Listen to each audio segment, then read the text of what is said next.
Hello everyone, this is Priyankan. Welcome back to pre explore. आज हम 15 question practice करेंगे इस ईवीएस का, जो कि पेपर फर्स्ट के लिए है आपका। और 15 जो क्वेश्चन हैं वो पेडागोजिकल रहने वाले हैं, ठीक है। रिमेनिंग 15 हम नेक्स्ट वीडियो में कवर अप कर लेंगे, ठीक है। और जो भी फर्स्ट टाइम क्लास में आ रहे हैं, वीडियो को सुन रहे हैं, चैनल को जल्दी से सब्सक्राइब कर लेंगे, बिकॉज आपको यहाँ से CDP का कंप्लीट कोर्स मिलने वाला है। CDP की अप्रॉक्स 50% से भी ज़्यादा कोर्स हमने कवर अप कर लिया है। अप्रॉक्स 50 क्या, आप 60% मान के चल सकते हो, और जो कि मोस्ट इंपॉर्टेंट टॉपिक है, एग्जाम में आपके पूछे जाते हैं, ठीक है। और ये वीडियोस हैं आपको प्लेलिस्ट में मिल जाएंगी, वहाँ से जा करके आप देख सकते हो। CDP की डेली CDP की क्लासेस, आपकी PYQs की प्रैक्टिस भी हम कर रहे हैं, ठीक है। और कंटेंट तो आपको दिया ही जा रहा है। अभी हमने ईवीएस की क्लासेस भी शुरू कर दी हैं, ठीक है। क्लास 5th की NCERT हमने कवर अप कर ली है, 4th और 3rd की करनी है, ठीक है। तो चलिए शुरू करेंगे क्लास को और क्वेश्चंस की तरफ आते हैं।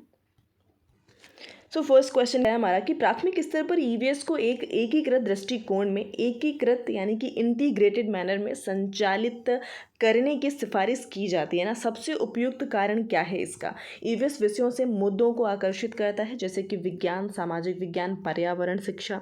बिल्कुल कह सकते हैं भाई, ऑप्शन हमारा ए बिल्कुल सही है। यह समग्र समझ विकसित करने में मदद करता है, ये भी बेहतर है। छात्रों और शिक्षकों के बोझ को, भाई बोझ जैसा कुछ होता नहीं है ना, तो ऑप्शन सी तो यहाँ पे गलत है। और जहाँ जहाँ भी सी दिख रहा है वो ऑप्शन भी आपके इंक्लूड नहीं होंगे। यहाँ भी सी नज़र आ रहा है, यहाँ भी सी नज़र आ रहा है ना। लास्ट क्या है कि एकीकृत ईवीएस पढ़ाना सुविधाजनक है। देखिए भाई, यहाँ पे ऑप्शन हमारे दो बेहतर होंगे, बिकॉज दो दो के पेयर्स भी दिए गए ना। तो जहाँ पर हमें ए और बी दिख रहे हैं, जल्दी से हम उस ऑप्शन की तरफ चल देंगे, यानी कि ऑप्शन नंबर 3 यहाँ पे बेहतर हो जाएगा। नेक्स्ट क्वेश्चन क्या है कि एक ईवीएस शिक्षक के रूप में आप चाहते हैं कि आपके विद्यार्थी वयस्कों के आसपास अपनी सुरक्षा के बारे में जागरूक हों, ताकि वे अपनी देखभाल कर सकें और यौन उत्पीड़न का शिकार ना हो, ठीक है।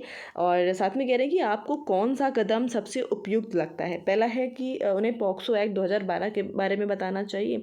भाई क्लास 1st to 5th के बच्चे हैं, अब आप बताइए क्या उन्हें आप रूल्स रेगुलेशंस पढ़ाएंगे सेक्सुअल हरेसमेंट से अवेयर करने के लिए, या फिर उन्हें अजनबियों से दूर रहने के लिए सिखाएंगे, या फिर गुड टच और बैड टच के बारे में वर्कशॉप आयोजित करेंगे। तो भाई छोटे बच्चे हैं और आप उनको सबसे बेहतर तरीके से ये सिखा सकते हैं कि भाई गुड टच क्या है और बैड टच क्या है, ठीक है। अब उन्हें पॉक्सो नियम रूल्स के बारे में बताएंगे, वो सेकेंडरी हो सकता है, बट अगर आप फर्स्टली अगर आप बच्चों को किसी से इंट्रोड्यूस कराते हैं, तो वो आपका गुड टच और बैड टच ही हो जाता है, ठीक है। ऑप्शन यहाँ पे आपका 3rd बेहतर हो जाएगा, ठीक है। अब ये बताने के बाद आप ज़रूर उनको रूल्स बता सकते हैं, ठीक है। उसके बाद आते हैं नेक्स्ट क्वेश्चन पे। नेक्स्ट क्या है कि रोशनी, एक ईवीएस शिक्षिका ने सरसों, हरा चना, बंगाल चना और मिर्च के प्रत्येक 20 बीजों में से कितने बीज अंकुरित हुए हैं के लिए एक डेटा चार्ट प्रदर्शित उसने किया है, ठीक है। और उन्होंने उनसे यह समझाने के लिए कहा कि विभिन्न बीजों की अंकुरित दर में विभिन्नता क्यों होती है, वे कौन से कौशल का आकलन करना चाहती हैं यहाँ पे। यानी कि उन्होंने अलग अलग बीज जो हैं उनको एक तरीके से अंकुरित करने के लिए बोला, और उसके बाद क्योंकि सारे ही बीज एक साथ नहीं ग्रो होते, कि कोई जल्दी हो जाता है, कोई थोड़ा स्लो होता है, टाइम टेकिंग रहेगा। तो ये पूछ रही हैं भाई बच्चों से कि किसने ज़्यादा टाइम लिया और क्यों लिया ना, इसके पीछे का क्या रीज़न हो सकता है, टीचर क्या जांचना चाह रही है ना। तो एक यहाँ पर भाई निष्कर्ष निकालना चाह रही है टीचर कि भाई बच्चे जो हैं वो किस तरीके से चीज़ों को ऑब्जर्व करते हैं, और किस चीज़ में कितना कम टाइम लग रहा है, किस चीज़ को ग्रो होने में कितना ज़्यादा टाइम लग रहा है ना। बच्चों ने प्रॉपर एक चार्ट प्रिपेयर किया है, टीचर ने किया है, एक तरीके से कह सकते हैं, ठीक है। तो यहाँ पे क्या चीज़ें हैं, वो यहाँ पे ओवरऑल क्या करना चाहती है, एक निष्कर्ष निकालना चाह रही है। ऑप्शन यहाँ पे आपका 3rd बेहतर हो जाएगा, ठीक है। नेक्स्ट क्वेश्चन क्या है कि तेलंगाना के सापेक्ष गुजरात और बिहार की क्रमशः स्थितियाँ क्या हो जाएंगी। तो भाई ये क्वेश्चन हमें ये बताता है कि आपको मैप का बहुत ही अच्छे से, स्पेशली इंडिया का मैप क्लियर होना चाहिए, ठीक है। क्योंकि एक स्टेट के रेस्पेक्ट में दूसरे स्टेट का डायरेक्शन पूछ लेता है, दिशा पूछ लेता है ना। तो भाई अगर आप इंडिया का मैप पता है, आपको पता ही होना चाहिए, है ना। तो अच्छी बात है, नहीं पता है तो मैं छोटा सा इंडिया आपके लिए ये थोड़ा बुरा बन गया है ना, बट समझने की कोशिश करेंगे। जैसे गुजरात और बिहार चाहिए ना हमें।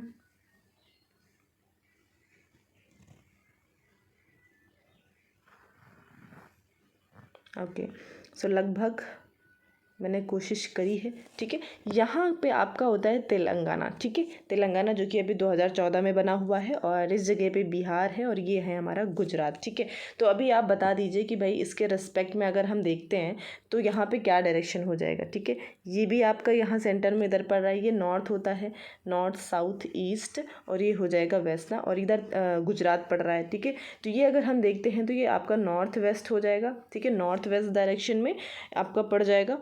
ठीक है, और इधर अगर हम इसकी बात करते हैं लाइक बिहार की, तो ये भी आपका नॉर्थ ईस्ट पड़ रहा है। ठीक है, सो ऑप्शंस को देखिएगा तो नॉर्थ वेस्ट पहला है आपका गुजरात। ठीक है, तो नॉर्थ वेस्ट और नॉर्थ ईस्ट कहाँ पर है भाई? Okay, so option number 4, option number 4 में ही आपको दिया गया है, और इस तरीके से मैप मतलब हर एक स्टेट की लाइक कहाँ पे है ये चीज़ें आपको पता होनी चाहिए। ठीक है, तो इस तरीके से हो गया। आते हैं नेक्स्ट पे। तो क्या बता रहे हैं कि छात्रों में ईवीएस में प्रक्रिया कौशल का आकलन करने के लिए आकलन के उपयुक्त उपकरणों की अधिकतम संख्या का चयन करें। ठीक है, ईवीएस में अगर आप बच्चों का आकलन करना चाहते हैं, असेसमेंट करना चाहते हैं, तो कौन कौन से उपकरण टूल्स का आप इस्तेमाल कर सकते हैं। शिक्षक डायरी, भाई बच्चों का आकलन करना है तो शिक्षक डायरी की क्या ज़रूरत है, वो तो टीचर से रिलेटेड डॉक्यूमेंट्स हैं। परियोजना कार्य कर सकते हैं आप। ठीक है, प्रोजेक्ट वर्क दे सकते हैं बच्चों को असेस करने के लिए। चित्र पठन कर सकते हैं, पिक्चर रीडिंग करा सकते हैं बच्चों से। ठीक है, चित्र बनवा सकते हैं, कोई भी डायग्राम ड्रॉ करा सकते हैं। तो ऑप्शन ए वाले तो गलत हो जाएंगे, और ऑप्शन ए आपको 3 जगह नज़र आ रहा है, बचता है सेकेंड सिर्फ। ठीक है, जो कि हो जाएगा आपका आंसर। नेक्स्ट आपका कैलकुलेटिव क्वेश्चन है, जहाँ पे पूछा है कि किसी केंद्र शासित प्रदेश के मानचित्र के एक कोने पर नीचे दिए गए पैमाने दर्शाए गए हैं। यानी कि वहाँ पे 1 सेंटीमीटर को 155 मीटर कहा गया है। यदि कोई व्यक्ति इस मानचित्र पर 2 शहरों के बीच की दूरी 19.7 सेंटीमीटर मापता है, तो इन दोनों शहरों के बीच की वास्तविक दूरी जो है ना वो लगभग कितनी हो जाएगी ना। तो देखिए भाई, सिंपल सा हमें पता है कि 1 सेंटीमीटर बराबर 155 मीटर के हैं, और यहाँ पे जो डिस्टेंस है 19.7 सेंटीमीटर है ना। तो भाई ओवरऑल डिस्टेंस निकालने के लिए अगर हम इसमें 155 से मल्टीप्लाई कर देना, तो हमारा कुछ 30 करके इस तरीके से कुछ ना कुछ आ जाएगा। और फिर उसके बाद अगर हम देखते हैं, आई थिंक 53 आएगा मल्टीप्लाई जब आप करते हो तो 19.7 को 155 से। ठीक है, अभी यहाँ पे जो हमारा आएगा वो यूनिट रहेगा मीटर का, और हमें पता है भाई इसे किलोमीटर में आंसर जैसे कि हमारा दिया गया है ना। खैर मीटर में होता तो कोई दिक्कत ही नहीं थी, बट किलोमीटर में चेंज करना है। तो हमें पता है कि भाई 1 मीटर में ना 1/1000 किलोमीटर्स होते हैं। ठीक है, तो क्या करेंगे, 1000 से हमें अपने आंसर को डिवाइड करना पड़ेगा। ठीक है, समझ रहे हैं, हमें 1000 से डिवाइड करना पड़ेगा, तो आंसर कुछ यहाँ पे पॉइंट लग जाएगा आपका इस तरीके से 3.05 करके, यानी कि ऑप्शन नंबर 3 बेहतर हो जाएगा। ये कैलकुलेशन कैसे करेंगे ये आप समझ गए होंगे ना, इजी है, बस यहाँ पे मीटर किलोमीटर का नॉलेज आपको होना चाहिए। ठीक है, सो ये हो गया। आते हैं नेक्स्ट पे।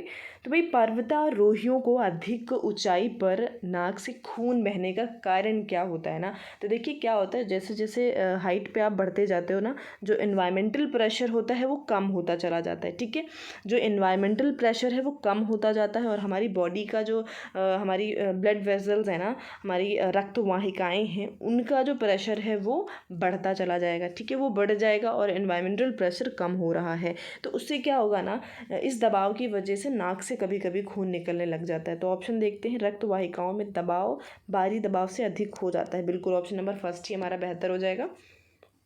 ठीक है, आते हैं नेक्स्ट की तरफ। तो भाई निम्न में से ऊष्मा के कुचालक समूह का चयन करें।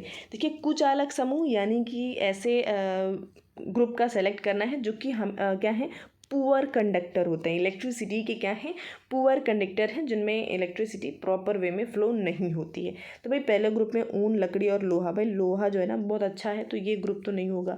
नेक्स्ट है यहाँ पे तांबा आ जाता है, तो ये भी बहुत अच्छा कंडक्टर है। एल्यूमिनियम को भी नहीं ले सकते। लास्ट है हमारे पास ऊन, प्लास्टिक और लकड़ी। ऑप्शन नंबर 4 ही हो जाएगा। और कुछ ऐसे क्वेश्चन भी होते हैं ना जहाँ पे आप इजीली आंसर कर पाएँ, है ना। हाँ, सारे ही क्वेश्चन डिफ़िकल्ट कर दिए जाएंगे तो आपको थोड़ा सा दिक्कत होगी। और जो भी फर्स्ट टाइम क्लास में आ रहे हैं चैनल को सब्सक्राइब ज़रूर कर लेंगे। ठीक है, और आते हैं नेक्स्ट पे। क्वेश्चन नंबर 69 यहाँ पर है, बट हम ऐसे देखेंगे तो भाई पहले दिन से 10वें दिन तक बीज किस प्रकार अंकुरण में आते हैं लिखिए। रीता ने अंकुरण का पाठ पढ़ाने से पहले अपने विद्यार्थियों को यह कार्य दिया था, ठीक है। और वह अपने छात्रों की कौन सी क्षमता का आकलन करने की कोशिश कर रही हैं। तो पहला है कि चित्र बनाएं और प्रस्तुत करें। सेकंड है अनुमान करें कि अंकुरित बीज जो है वो कैसे दिखेंगे, और निरीक्षण करें और रिकॉर्ड करें। दी गई क्रियाकलाप से निष्कर्ष निकालें। सो यहाँ पे बेस्ट ऑप्शन की अगर हम बात करते हैं ना, तो आपका बी, सी और डी परफेक्ट हो जाएंगे। भाई चित्र बनाएं और प्रस्तुत करें, तो फिगर बना करके अगर बच्चे इतना चीज़ों को एक्सप्लेन करेंगे ना, तो इतना बेहतर नहीं होगा। अगर उन्होंने पढ़ा होगा या फिर कहीं पे देखा होगा तभी वो चीज़ें कर पाएंगे ना। लेकिन अगर वो प्रॉपर करके उस चीज़ को, उस एक्टिविटी को देखते हैं ना, 10 दिन तक एक प्लांट को ऑब्जर्व करेंगे ना, तो वो इन सब कामों में ज़्यादा बेहतर तरीके से चीज़ों को एक्सपीरियंस करते हैं ना। ऑप्शन 3 यहाँ पे बेहतर हो जाएगा आपका। नेक्स्ट क्वेश्चन क्या है कि पौधों की एक प्रजाति एक्स है जो बहुत अधिक संख्या में पैदा होती है, लेकिन पूरे विश्व में भारत के वाई भाग में ही पाई जाती है। देखिए, जब कोई प्लांट किसी पर्टिकुलर जगह पर ही पाई जाती है ना, इसका मतलब क्या है कि वो स्थानिक है, ठीक है। इसका मतलब क्या हो जाता है कि वो जो भी प्रजाति है पौधे की, वो स्थानिक है और एक पर्टिकुलर स्थान पर ही पाई जाती है। ऐसा नहीं है ना कि हर जगह उसको हम इजीली उगा सकते हैं। ऑप्शन यहाँ पे आपका 3 बेहतर हो जाएगा। नेक्स्ट क्वेश्चन क्या है कि इन्वायरमेंट इन ईवीएस मीन्स। भाई मतलब पूछ रहा है कि ईवीएस का मतलब क्या है। भाई इन्वायरमेंट का मतलब क्या है, तो क्या हम इसे मानव निर्मित पर्यावरण कह सकते हैं? बिल्कुल कह सकते हैं, ठीक है। भाई मानव निर्मित पर्यावरण जहाँ पे जल, जीवन, हर एक चीज़ देखने को मिल रही है, ठीक है। सामाजिक पर्यावरण भी कह सकते हैं, ठीक है। हमारा समाज, हमारा बिहेवियर, हमारा समुदाय, जो कुछ भी एक तरीके से है ना, वो सब हमारा पर्यावरण ही तो है। प्राकृतिक पर्यावरण, नेचर हमारा, ठीक है, पेड़ पौधे, जानवर, हर एक चीज़, ठीक है। सांस्कृतिक पर्यावरण भी कहीं ना कहीं इसका मतलब भी आपका पर्यावरण से ही होता है ना। खैर ऑप्शंस देख लेते हैं, कहीं दिए भी गए। हाँ, 4th ऑप्शन में आपके चारों इंक्लूड हैं, ठीक है। तो इस तरीके से ये क्वेश्चन आप समझ पाए होंगे। भाई एनवायरनमेंट में आपका हर एक पक्ष आ जाता है, फिर वो सांस्कृतिक हो, सामाजिक हो, मानव निर्मित हो या फिर नेचुरल हो, प्राकृतिक हो, ठीक है। नेक्स्ट देखिए हाथियों से रिलेटेड, और ये फैक्ट मैंने आपको पढ़ाया भी है ना class 5th, I think class 5th के एनसीईआरटी में ये मेंशन है, ठीक है। तो पहला क्वेश्चन हाथियों से रिलेटेड क्वेश्चन है आपका कि हाथियों के विषय में कौन से कथन सही नहीं है। पहला है कि हाथियाँ जो होती हैं झुंडों में रहती हैं, बिल्कुल ये बात सही है। एक झुंड में 20 से 25 हाथी जो हैं और उनके बच्चे होते हैं। तो देखिए 20 से झुंड में तो होते हैं, हथनियाँ होती हैं और बच्चे ही होते हैं, ठीक है। जो मेल हाथी होते हैं वो ज़्यादा टाइम तक एक ग्रुप में नहीं रहते हैं, ठीक है।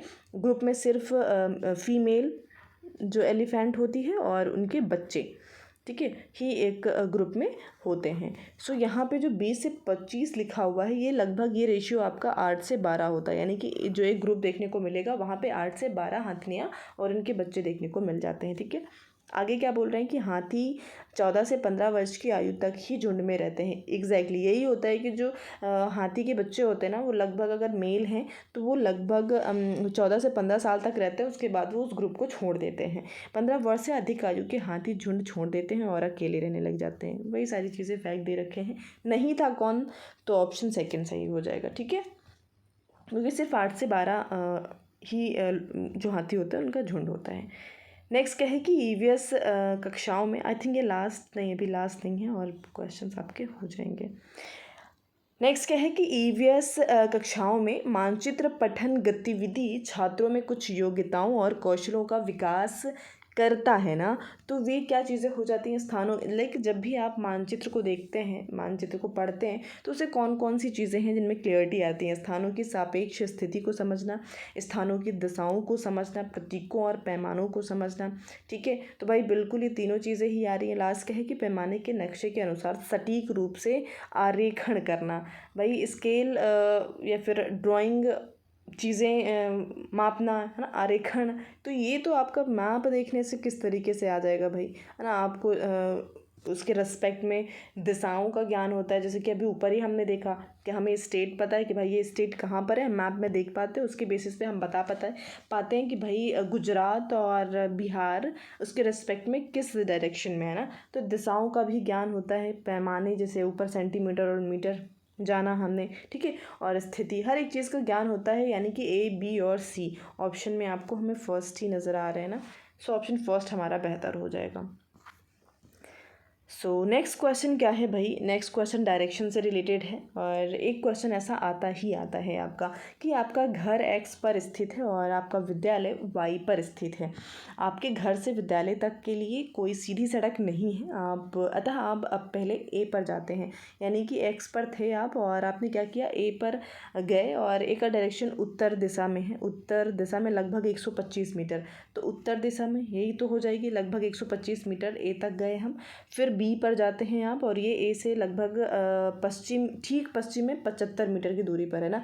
तो पश्चिम मतलब इस डायरेक्शन की बात हो रही है और यहाँ पे बी पॉइंट इसे मिल जाएगा, 75 के डिस्टेंस पर है ये था 125 पे, राइट। ओके, फिर क्या बोल रहे हैं कि फिर सी पर जाते हैं और जो कि बी के ठीक उत्तर में है। तो बी के ठीक उत्तर यानी कि ऊपर की तरफ जाएंगे और 150 मीटर का डिस्टेंस है ये और पर है। और अंत में वाई पर अपने विद्यालय पहुंचते हैं जो कि सी के ठीक पूर्व में 75 मीटर की दूरी पर है, ठीक है। कहाँ पर हो जाएगी, 75 मीटर की दूरी पर है और वो भी 75 मीटर की दूरी पर है, मतलब कि यहाँ से यहाँ, क्योंकि ये वाली डिस्टेंस जितनी है उतनी ही मान सकते हैं हम, ठीक है। और ये स्कूल पहुँच गए। क्वेश्चन क्या है कि वाई पर आपके विद्यालय के सापेक्ष एक्स पर आपके घर की दिशा क्या है, सही दिशा ना।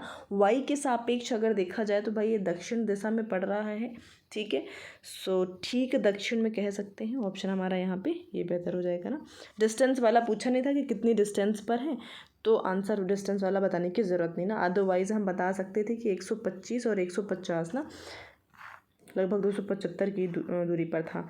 सो आज का लास्ट क्वेश्चन क्या रहेगा ना कि सलीम और राजू स्कूल जाने वाले बच्चे हैं। सलीम को तला भुना पसंद है और मैदा खाता है, जबकि दूसरी तरफ राजू घर का बना स्वस्थ खाना खाता है, लेकिन उसने पालक और हरे पत्तेदार सब्जियों को इग्नोर किया, नहीं खा रहा है। तो दोनों को निम्नलिखित में से क्रमशः किस विकार से पीड़ित होने की संभावना। देखिए, जो तला भुना खा रहा है, बाहर का खा रहा है, उसे मोटापा होने की दिक्कत होती है, ओबेसिटी। और जो पालक नहीं खा रहा है ना, आपको पता है कि पालक और गुड़ ये सब जो होते हैं ना, ये आयरन रिच होते हैं।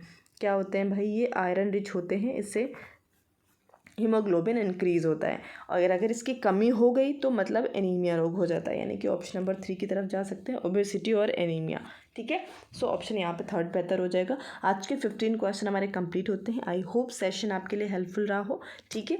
और इसके बाद रिमेनिंग 15 क्वेश्चन हम नेक्स्ट वीडियो में डिस्कस करेंगे। आज के लिए इतना ही। Thank you so much.